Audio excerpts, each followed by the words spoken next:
नमस्कार। दोपहर समाचार में आपका स्वागत है।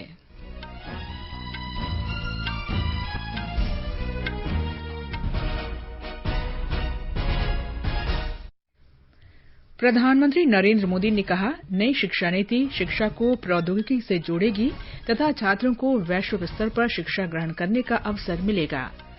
संसद ने असाधारण परिस्थितियों में कुछ खाद्य वस्तुओं की आपूर्ति के विनियमन के लिए आवश्यक वस्तु संशोधन अधिनियम पारित किया।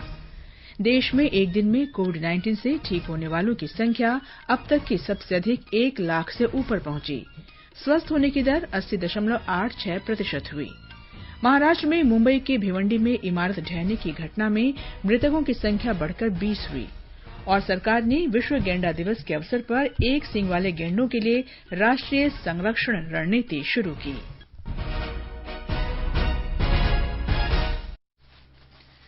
दोपहर समाचार में अपने सहयोगी अतहर सईद के साथ मैं कनकलता। प्रधानमंत्री नरेंद्र मोदी ने कहा है कि राष्ट्रीय शिक्षा नीति भारत को वैश्विक शिक्षा केंद्र के रूप में स्थापित करेगी और देश में नए अवसर उत्पन्न करेगी। प्रधानमंत्री ने आज वीडियो कॉन्फ्रेंस के जरिए आईआईटी गुवाहाटी के दीक्षांत समारोह को संबोधित करते हुए आशा व्यक्त की कि युवाओं के सपनों से ही आने वाले दिनों में देश की वास्तविकता आकार लेगी। उन्होंने कहा कि राष्ट्रीय शिक्षा नीति का उद्देश्य शिक्षा को प्रौद्योगिकी से जोड़ना है।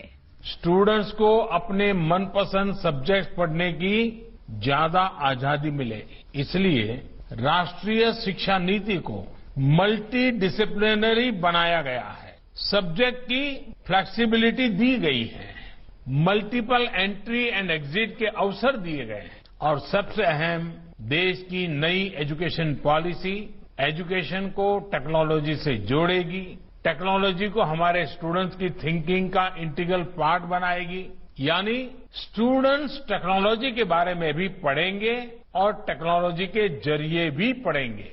एजुकेशन में आर्टिफिशियल इंटेलिजेंस का इस्तेमाल हो, ऑनलाइन लर्निंग बढ़े, राष्ट्रीय शिक्षा नीति में इसके रास्ते खोल दिए गए हैं।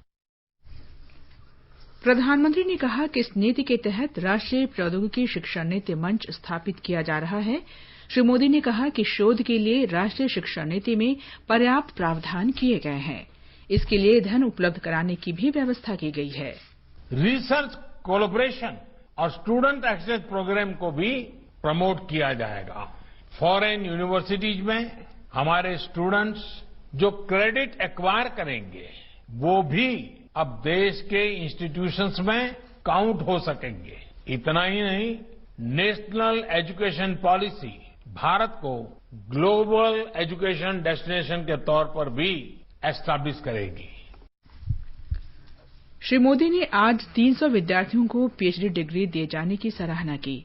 कोविड-19 महामारी से निपटने में आईआईटी गुवाहाटी की भूमिका की सराहना करते हुए प्रधानमंत्री ने कहा कि ये संस्थान क्षेत्र में बाढ़, भूस्खलन से निपटने तथा अनुसंधान के जरिए स्थानीय संसाधनों को बढ़ावा देने में मदद करेगा।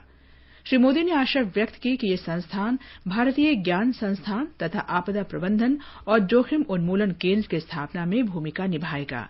उन्होंने कहा कि असम और पूर्वोत्तर क्षेत्र में अपार संभावनाएं और संसाधन हैं। असम और पूर्वोत्तर देश का ऐसा रीजन है जो पॉसिबिलिटी से भरा हुआ है, लेकिन इस रीजन को फ्लड, अर्थक्वेक, लैंडस्लाइड और कई इंडस्ट्रियल डिजास्टर जैसी आपदाएं भी घेरती रहती हैं। इन डिजास्टर से निपटने में इन राज्यों की एनर्जी और एफर्ट्स खर्च होते हैं। इस समस्याओं से इफेक्टिवली निपटा जाए, इसके लिए high degree of technological support and intervention की जरूरत पड़ती है। मैं आईआईटी गुवाहाटी से भी अनुरोध करूंगा कि आप एक centre for disaster management and risk reduction की स्थापना भी करें। ये सेंटर इस इलाके की आपदाओं से निपटने की एक्सपर्टाइज भी प्रोवाइड करेगा और आपदाओं को अवसर में भी बदलेगा। केंद्रीय शिक्षा मंत्री रमेश पोखरियाल निशंक ने कहा कि राष्ट्र निर्माण में आईआईटी गुवाहाटी ने महत्वपूर्ण भूमिका निभाई है। उन्होंने विद्यार्थियों से भावी चुनौतियों के लिए तैयार रहने का आग्रह किया। संसद ने भारतीय सूचना प्रौद्योगिकी संस्थान कानून संशोधन विधेयक 2020 पारित कर दिया है। ये विधेयक आज राज्यसभा से पारित हो गया, जबकि लोकसभा पहले ही इसे पारित कर चुकी है। ये विधेयक भारतीय सूचना प्रौद्योगिकी संस्थान अधिनियम 2014 और भारतीय सूचना प्रौद्योगिकी सार्वजनिक निजी साझेदारी संस्थान अधिनियम 2017 में संशोधन के लिए लाया गया है। 2017 के अधिनियम में सार्वजनिक निजी भागीदारी के तहत कुछ भारतीय सूचना प्रौद्योगिकी संस्थानों IIIT को राष्ट्रीय महत्व के संस्थानों के रूप में घोषित करने का प्रावधान है। मौजूदा विधेयक में सूरत, भोपाल, भागलपुर, अगरतला और रायचूर में सार्वजनिक निजी भागीदारी के अंतर्गत स्थापित 5 IIIT को राष्ट्रीय महत्व के संस्थानों के रूप में घोषित करने का प्रावधान है। राज्यसभा में चर्चा का जवाब देते हुए शिक्षा मंत्री रमेश पोखरियाल निशंक ने कहा कि प्रौद्योगिकी देश के विकास में महत्वपूर्ण भूमिका निभा रही है। प्रधानमंत्री नरेंद्र मोदी के नेतृत्व में प्रौद्योगिकी क्षेत्र पर विशेष ध्यान दिया जा रहा है। उन्होंने कहा कि केंद्र सरकार पूर्वोत्तर क्षेत्र को पूरी सहायता उपलब्ध कराने के लिए प्रतिबद्ध है। नॉर्थ ईस्ट में हमारी गवर्नमेंट ने पूरी ताकत के साथ शायद देश की आजादी के बाद पहली बार वहां विकास के तमाम आयाम स्थापित हुए हैं और इस बिल में भी हमने नॉर्थ ईस्ट को शीर्ष प्राथमिकता दी है। जहां हमने भारत सरकार का 50%, राज्य सरकार का 35% और 15% उद्योग क्षेत्र का रखा है, वहां नॉर्थ ईस्ट में हमने उसको जो उद्योग की सहभागिता है उसको भी 50% भारत सरकार उसको देगी। ये करके नॉर्थ ईस्ट को फिर प्राथमिकता दी है। चर्चा में भाग लेते हुए भारतीय जनता पार्टी के कामाख्या प्रसाद तासा ने कहा कि IIIT को राष्ट्रीय महत्व के संस्थान बनाने से विद्यार्थियों को नैतिक प्रोत्साहन मिलेगा।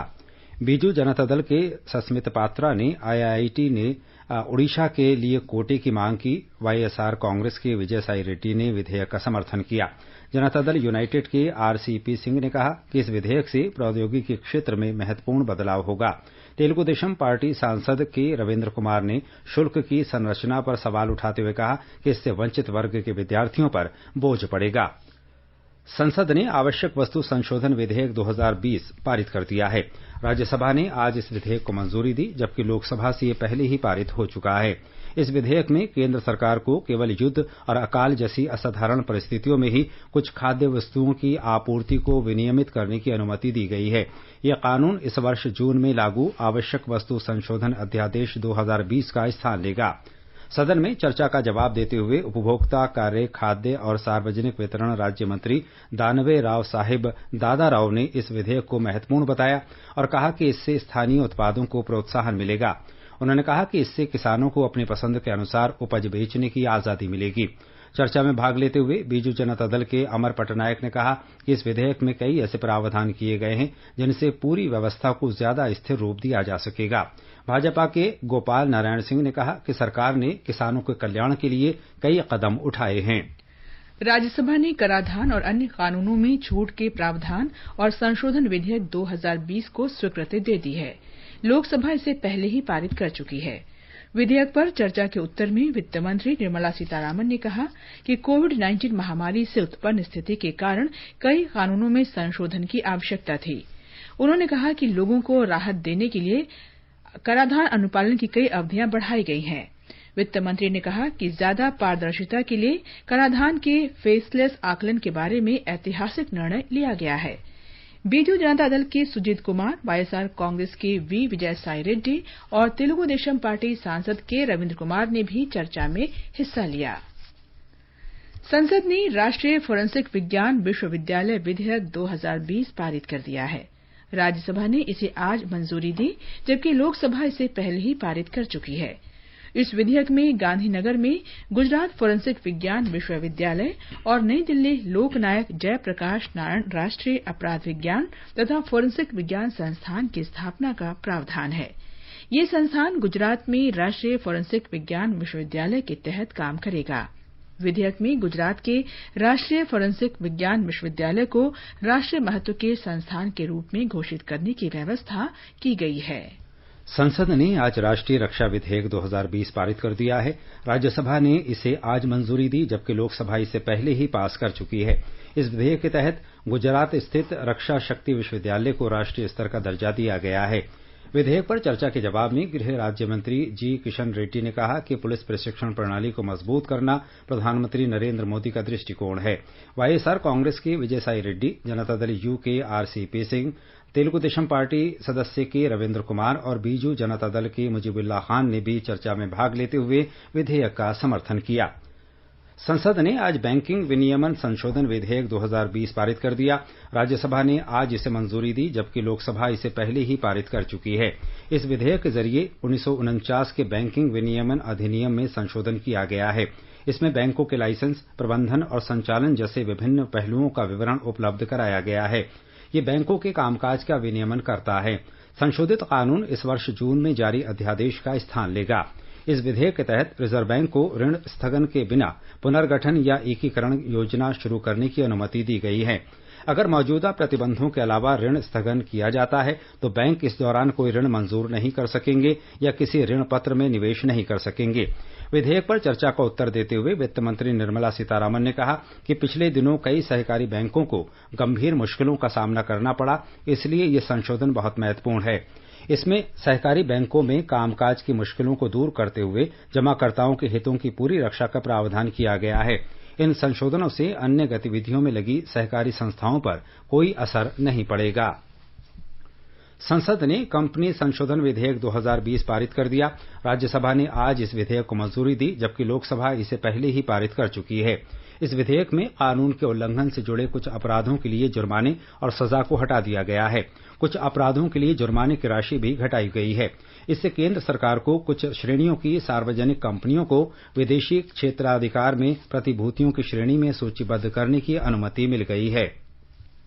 केंद्र ने सभी राज्यों और केंद्र शासित प्रदेशों को वर्ष 2020-21 के शैक्षणिक सत्र के लिए एमबीबीएस और बीडीएस के केंद्रीय पूल की सीटों को आतंकवादी हमले के पीड़ित के पति अथवा पत्नी और उनके बच्चों के लिए आवंटित करने का निर्देश दिया है। गृह मंत्रालय ने इस संबंध में एक पत्र और स्वास्थ्य मंत्रालय द्वारा जारी दिशा निर्देशों को सभी राज्यों तथा केंद्र शासित प्रदेशों के मुख्य सचिवों को भेजा है। उम्मीदवारों का चयन राष्ट्रीय पात्रता प्रवेश परीक्षा नीट में प्राप्त अंक और भारतीय चिकित्सा परिषद द्वारा निर्धारित अन्य योग्यता के आधार पर किया जाएगा। प्रधानमंत्री नरेंद्र मोदी कल अधिक कोविड मरीज वाले 7 राज्यों और केंद्र शासित प्रदेशों के मुख्यमंत्रियों तथा स्वास्थ्य मंत्रियों के साथ उच्च स्तरीय बैठक की अध्यक्षता करेंगे। बैठक के दौरान इन 7 राज्यों और केंद्र शासित प्रदेश में कोविड महामारी से निपटने तथा उसके प्रबंधन की स्थिति और तैयारियों की समीक्षा की जाएगी। ये समाचार आकाशवाणी से प्रसारित किए जा रहे हैं। ताजा समाचार जानने के लिए आप हमारे Twitter handle @AIR News Hindi को फॉलो कर सकते हैं। All India Radio presents World News. News and views from across the globe. What happened? What is up next? The newsmakers and the highlights of the day. Every day at 10:20 p.m. in the night. On 100.1 FM, All India Radio.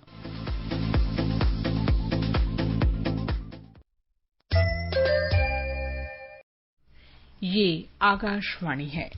आगे बढ़ने से पहले मुख्य समाचारों पर एक नजर। प्रधानमंत्री नरेंद्र मोदी ने कहा कि नई शिक्षा नीति शिक्षा को प्रौद्योगिकी से जोड़ेगी तथा छात्रों को वैश्विक स्तर पर शिक्षा ग्रहण करने का अवसर मिलेगा। संसद ने असाधारण परिस्थितियों में कुछ खाद्य पदार्थों की आपूर्ति के विनियमन के लिए आवश्यक वस्तु संशोधन अधिनियम पारित किया। देश में एक दिन में कोविड-19 से ठीक होने वालों की संख्या अब तक की सबसे अधिक 1 लाख से ऊपर पहुंची। स्वस्थ होने की दर 80.86% हुई। महाराष्ट्र में मुंबई के भिवंडी में इमारत ढहने की घटना में मृतकों की संख्या बढ़कर 20 हुई। सरकार ने विश्व गेंडा दिवस के अवसर पर एक सींग वाले गेंडों के लिए राष्ट्रीय संरक्षण नीति शुरू की। देश में पिछले 24 घंटों के दौरान कोविड-19 से स्वस्थ होने वालों का आंकड़ा 1 लाख को पार कर गया है। ठीक होने की दर 80.86% हो गई है। इस दौरान 1,01,468 कोविड मरीजों को स्वस्थ होने के बाद अस्पतालों से छुट्टी दे दी गई। स्वास्थ्य मंत्रालय ने बताया है कि अब तक कुल 44,97,867 मरीज स्वस्थ हो चुके हैं। मंत्रालय ने बताया है कि स्वस्थ होने की दर लगातार बढ़ने से ये सुनिश्चित हो गया है कि देश में संक्रमित लोगों की संख्या में कमी आई है और वर्तमान में संक्रमित लोगों का प्रतिशत 17.54% हो गया है। मंत्रालय ने कहा है कि केंद्र की टेस्ट ट्रैक ट्रीट रणनीति के कारण प्रभावी परिणाम सामने आ रहे हैं और मृत्यु दर में कमी आई है। वर्तमान में 9,75,681 लोग संक्रमित हैं। पिछले 24 घंटों के दौरान इस संक्रमण से 1,053 लोगों की मौत हुई। इसके साथ ही मृतकों का आंकड़ा 88,935 हो गया है। अब तक 9,33,185 नमूनों की जांच की जा चुकी है। तमिलनाडु में कोविड संक्रमित लोगों की संख्या 5,47,000 तक पहुंच गई है। इस महामारी से अब तक 4,92,000 लोग उपचार के बाद ठीक हो चुके हैं। इस बीच भारतीय रिजर्व बैंक के पूर्व गवर्नर सी रंगाराजन ने तमिलनाडु की अर्थव्यवस्था को कोविड से पहले के स्तर पर लाने के बारे में अपनी रिपोर्ट कल चेन्नई में मुख्यमंत्री ई.के. पलनीसामी को सौंप दी।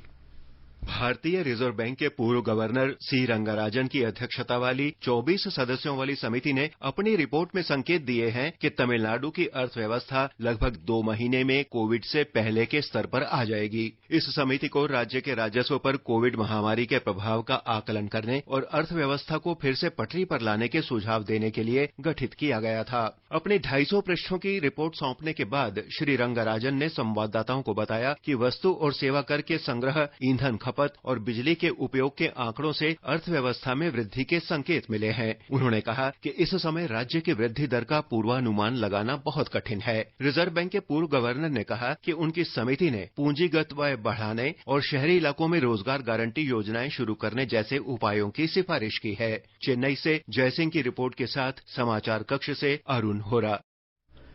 नागपुर में कोविड-19 से संक्रमित होने वाले पुलिसकर्मियों के लिए अलग से एक अस्पताल की शुरुआत की गई है। नागपुर में इस समय करीब 10% पुलिसकर्मी कोरोना वायरस से संक्रमित हैं। ब्यौरा हमारे संवाददाता से। पुलिस कर्मियों के लिए समर्पित कोविड-19 अस्पताल आईसीयू और अन्य आवश्यक उपकरणों से सुसज्जित है। नागपुर के पुलिस आयुक्त अमितेश कुमार ने कहा कि अस्पताल पुलिस बल का मनोबल बढ़ाएगा, यह उन्हें अच्छा इलाज प्रदान करेगा। एक अधिकारी के अनुसार महाराष्ट्र पुलिस बल के 6 और पुलिस कर्मियों ने शनिवार और सोमवार के बीच कोविड-19 की वजह से दम तोड़ा है। इसके साथ कोविड संक्रमण से पुलिस कर्मी के मरने की कुल संख्या 223 हो गया है। पुलिस द्वारा साझा की गई नवीनतम जानकारी में कहा गया कि पिछले 24 घंटों में 159 पुलिस कर्मी इस वायरस से संक्रमित हुए हैं। कुणाल शिंदे के साथ देवप्रिय भट्टाचार्य जी, आकाशवाणी समाचार, मुंबई। आकाशवाणी से विशेषज्ञों की सलाह श्रृंखला में कोविड-19 के बारे में वरिष्ठ चिकित्सकों का परामर्श प्रसारित किया जाता है। आकाशवाणी से बातचीत में अखिल भारतीय आयुर्विज्ञान संस्थान एम्स के निदेशक डॉ रणदीप गुलेरिया ने लोगों को कोविड-19 संक्रमण के फैलाव को रोकने के लिए सुरक्षित दूरी बनाए रखने और स्वच्छता मानकों का पालन करने की सलाह दी। Regular hand washing should be done. You should avoid going to crowded places because if someone in the crowd is coughing and has the infection, he can spread to others. Then if any member in your family has fever, cough, cold, he should stay at home and avoid going out so that he doesn't spread the infection to other people in the community. Akashvani का समाचार सेवा प्रभाग आज अपने phone in कार्यक्रम में हिंदी और अंग्रेजी में कोविड-19 पर विशेष परिचर्चा प्रसारित करेगा। ये कार्यक्रम आज रात 9:30 बजे से एफएम गोल्ड और अतिरिक्त मीटरों पर सुना जा सकता है। लेडी हार्डिंग मेडिकल कॉलेज में मेडिसिन की प्रोफेसर डॉ मधुर यादव चर्चा में भाग लेंगी। श्रोता हमारे टोल फ्री नंबर 1800-115767 पर फोन करके विशेषज्ञ से सीधे सवाल पूछ सकते हैं। लैंडलाइन नंबर 011-2331-4444 पर भी सवाल पूछे जा सकते हैं। नंबर एक बार फिर सुन लीजिए 1800-115767 और 011-2331-4444। Twitter handle @AIR news alerts पर #AskAIR के जरिए भी सवाल पूछे जा सकते हैं। ये कार्यक्रम हमारी वेबसाइट newsonair.com और हमारे YouTube channel news on AIR official पर भी उपलब्ध रहेगा। Mobile app news on AIR से भी अपडेट लिए जा सकते हैं। मुंबई में भिवंडी में इमारत ढहने की घटना में कल रात 7 और शव मिलने के बाद मृतकों की संख्या 20 हो गई। पुलिस ने बताया कि दुर्घटना के 24 घंटे बाद एक युवा दंपत्ति और 2.5 साल के एक बच्चे के शव निकाले गए। मलबे से अब तक 25 लोगों को सुरक्षित बाहर निकाल लिया गया है। 2 नवजात सहित 9 बच्चे इस हादसे में मारे गए हैं। बचाए गए लोगों का भिवंडी और ठाणे के अस्पताल में इलाज चल रहा है। इस बीच नगर निगम के 2 अधिकारियों को इस हादसे के लिए निलंबित कर दिया गया है और इमारत के मालिक पर मामला दर्ज किया गया है। पुलिस उपायुक्त राजकुमार शिंदे ने बताया कि इस हादसे की जांच के लिए एक समिति का गठन किया गया है। जम्मू कश्मीर के बडगाम जिले में सुरक्षा बलों के साथ मुठभेड़ में एक आतंकवादी मारा गया।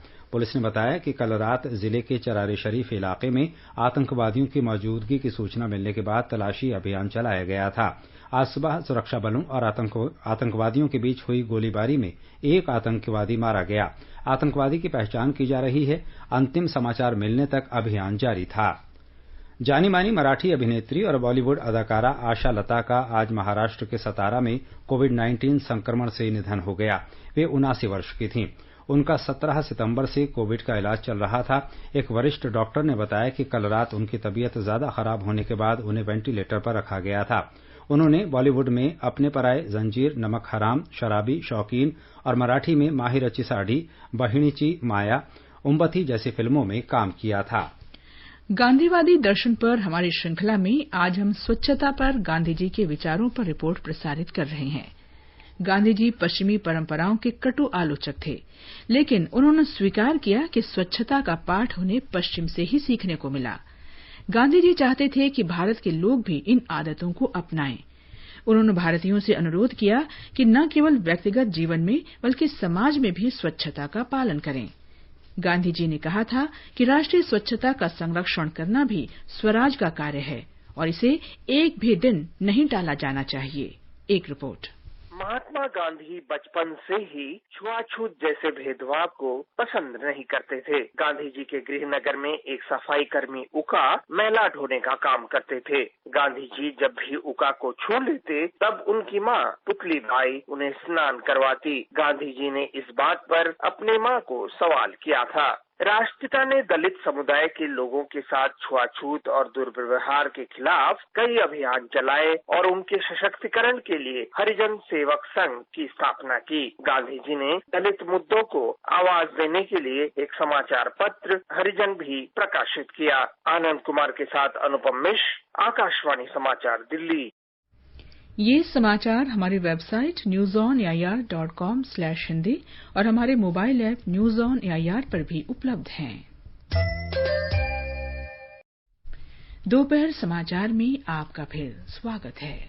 आज विश्व गेंडा दिवस है। इस अवसर पर केंद्रीय मंत्री प्रकाश जावड़ेकर ने कहा कि भारत में एक सींग वाले गेंडों की संख्या सबसे अधिक है। असम, पश्चिम बंगाल और उत्तर प्रदेश में एक सींग वाले 3000 गेंडे हैं। अपने संदेश में श्री जावड़ेकर ने कहा कि पर्यावरण मंत्रालय ने भारत में एक सींग वाले गेंडों के लिए राष्ट्रीय संरक्षण नीति शुरू की है। उन्होंने कहा कि गेंडों के संरक्षण की पहल से चारागाह भूमि का प्रबंधन भी समृद्ध हुआ है। इससे हानिकारक कार्बन डाइऑक्साइड को पृथक कर जलवायु परिवर्तन के नकारात्मक प्रभावों को कम करने में मदद मिली है। भारत ने एक सींग वाले गेंडों के संरक्षण के लिए पिछले वर्ष राष्ट्रीय संरक्षण रणनीति की शुरुआत की थी। इस प्रजाति के संरक्षण के लिए ये अपनी तरह का पहला प्रयास है जो 5 उद्देश्यों को लेकर काम करता है। संरक्षण के इन उद्देश्यों में सुरक्षा को मजबूत करना, इनकी आबादी के निवास क्षेत्र का विस्तार करना, शोध और निगरानी तथा पर्याप्त और सतत धन उपलब्ध कराना शामिल हैं। एक सींग वाले गेंडे 20वीं सदी के शुरू में लगभग विलुप्त होने के कगार पर थे। इनकी संख्या घटकर 200 से कम रह गई थी। ये एशिया की ऐसी एकमात्र स्तनधारी बड़ी प्रजाति है जिसे 2008 में international union for conservation of nature की सूची में विलुप्तप्राय से असुरक्षित प्रजाति की रेड सूची में डाल दिया गया था। निर्वाचन आयोग ने कहा है कि मीडिया की कुछ खबरों में मुख्य चुनाव आयुक्त सुनील अरोड़ा के बयान का गलत मतलब निकाला गया है, जो उन्होंने कल नई दिल्ली में अंतर्राष्ट्रीय वेबिनार को संबोधित करते हुए कहा था। इसने स्पष्ट किया है कि आयोग के बिहार का निर्धारित दौरा करने और राज्य में चुनाव की तिथियों की घोषणा के बीच कोई संबंध नहीं है। एक समाचार एजेंसी की खबर में इस तरह की लगाई गई अटकलें बिल्कुल निराधार हैं। निर्वाचन आयोग ने सभी मीडिया संगठनों से इस न्यूज एजेंसी की रिपोर्ट पर आधारित अपनी खबरों को ठीक करने का आग्रह किया। महाराष्ट्र के मुख्यमंत्री उद्धव ठाकरे ने कहा है कि राज्य सरकार का पीक पहानी मोबाइल ऐप किसानों की समस्याएं कम करेगा और उनके उत्पादों का समुचित मूल्य और बेहतर बाजार उपलब्ध कराएगा। वे कल मुंबई में अपने सरकारी आवास पर हुई बैठक में फसलों के सर्वेक्षण के लिए विकसित किए गए ऐप पर चर्चा कर रहे थे। इस बैठक में राज्य के मंत्री बाला साहेब थोराट, एकनाथ शिंदे, दादाजी भूसे और अब्दुल सत्तार तथा वरिष्ठ सरकारी अधिकारी और टाटा ट्रस्ट के प्रतिनिधि शामिल थे। ये ऐप टाटा ट्रस्ट ने विकसित किया है। उत्तर प्रदेश के मुख्यमंत्री योगी आदित्यनाथ ने उद्योगपतियों, उद्यमियों और निवेशकों से राज्य में निवेश का आह्वान किया है। उन्होंने कहा कि उत्तर प्रदेश इस समय निवेश का सर्वोत्तम गंतव्य है। मुख्यमंत्री ने घोषणा की कि गौतम बुद्ध जिले में नोएडा को उत्तर भारत का सबसे बड़ा व्यापारिक केंद्र बनाया जाएगा। हमारे संवाददाता ने बताया है कि इन्वेस्ट यूपी कार्यक्रम की बैठक में अध्यक्षता करते हुए योगी आदित्यनाथ ने कहा कि उत्तर प्रदेश 10 खरब अर्थव्यवस्था वाला राज्य बनने का सपना साकार करने की राह पर आगे बढ़ रहा है। उन्होंने कहा कि प्रधानमंत्री नरेंद्र मोदी ने देश को 50 खरब की अर्थव्यवस्था बनाने का जो लक्ष्य रखा है, उसे पाने में उत्तर प्रदेश का योगदान रहेगा। मुख्यमंत्री ने कहा कि उत्तर प्रदेश में उद्योगों की स्थापना के लिए 20,000 एकड़ भूमि तैयार है। राज्य सरकार जल्दी ही व्यापक भूमि नीति लाएगी। इसके अलावा औषधि नीति और डेटा नीति भी तैयार की जा रही है। छत्तीसगढ़ में जनजातीय बाहुल्य बस्तर संभाग के मुख्यालय जगदलपुर से रायपुर और हैदराबाद के लिए कल उड़ान सेवाएं शुरू हो गई हैं। मुख्यमंत्री भूपेश बघेल ने उड़ान का उद्घाटन किया। इस अवसर पर एक वीडियो संदेश में केंद्रीय नागरिक उड्डयन मंत्री हरदीप सिंह पुरी ने कहा कि इससे घने जंगलों, ऊंची पहाड़ियों, झरनों और विशिष्ट आदिवासी संस्कृति के लिए विख्यात बस्तर क्षेत्र में पर्यटन को बढ़ावा मिलेगा। उन्होंने कहा कि हवाई संपर्क से इस क्षेत्र के लोगों की आकांक्षाएं पूरी होंगी और स्थानीय अर्थव्यवस्था में तेजी आएगी।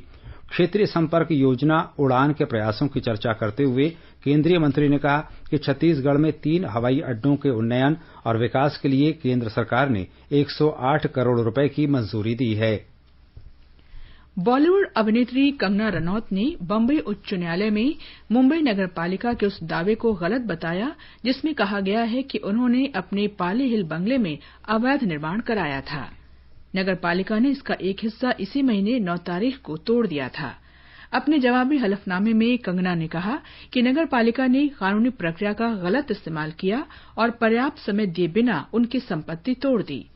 इससे पहले कंगना ने कहा था कि बृहन मुंबई महानगर पालिका ने उन्हें तोड़फोड़ के लिए केवल 24 घंटे का नोटिस दिया और उनके जवाब को तुरंत खारिज कर दिया। कंगना ने कहा कि इसी तरह का एक notice fashion designer Manish Malhotra को दिया गया था, जिसमें उन्हें जवाब देने के लिए 7 दिन की मोहलत दी गई थी। और अब एक नजर देश भर में आज के मौसम पर।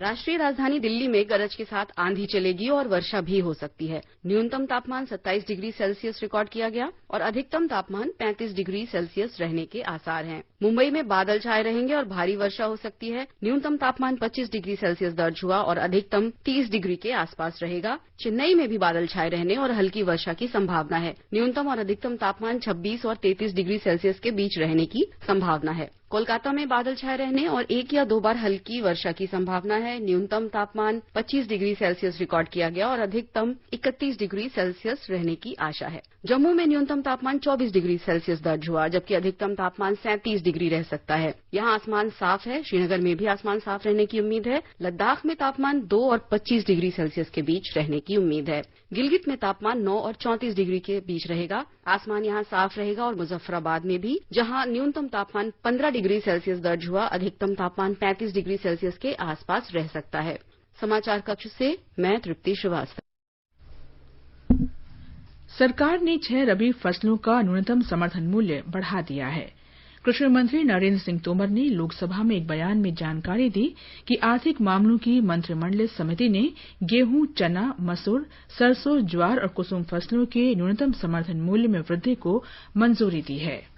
श्री तोमर ने बताया कि सरकार ने पिछले 6 वर्ष में सरकारी खरीद के लिए किसानों के वास्ते लगभग 7 लाख करोड़ रुपए की राशि मंजूर की है। अंत में मुख्य समाचार एक बार फिर। प्रधानमंत्री नरेंद्र मोदी ने कहा कि नई शिक्षा नीति शिक्षा को प्रौद्योगिकी से जोड़ेगी तथा इससे छात्रों को वैश्विक स्तर पर शिक्षा ग्रहण करने का अवसर मिलेगा। संसद ने असाधारण परिस्थितियों में कुछ खाद्य वस्तुओं की आपूर्ति के विनियमन के लिए आवश्यक वस्तु संशोधन अधिनियम पारित किया। देश में एक दिन में कोविड-19 से ठीक होने वालों की संख्या अब तक की सबसे अधिक 1 लाख से ऊपर पहुंची। स्वस्थ होने की दर 80.86% हुई। महाराष्ट्र में मुंबई के भिवंडी में इमारत ढहने की घटना में मृतकों की संख्या बढ़कर 20 हुई।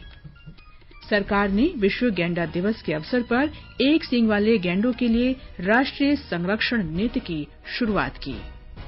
इसके साथ ही दोपहर समाचार का ये अंक समाप्त हुआ। नमस्कार।